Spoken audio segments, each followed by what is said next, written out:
Hello fitness enthusiasts. Today we're diving into the hammer curl, a versatile exercise that targets the biceps and forearms.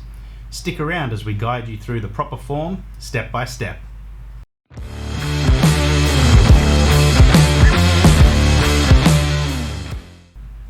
Start by selecting a pair of dumbbells that match your fitness level. Hold one in each hand, palms facing your torso with a neutral grip. Stand with your feet shoulder width apart for stability. Maintain a straight back, engage your core, and let your arms hang naturally at your sides. This is your starting position. Keep a slight bend in your knees for added stability. Take a deep breath, and as you exhale, curl the dumbbells towards your shoulders by flexing your elbows.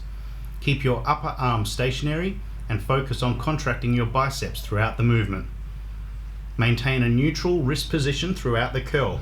This means your wrists stay in a straight line with your forearms, as opposed to a traditional bicep curl where the palms face upward.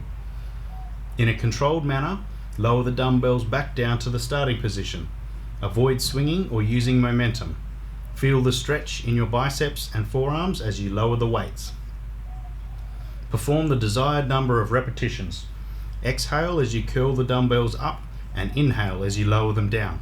Focus on maintaining a smooth, controlled motion. There you have it, the hammer curl, a fantastic exercise for building bicep and forearm strength. If you found this tutorial helpful, hit the like button and don't forget to subscribe for more fitness tips. Until next time, keep hammering and stay fit.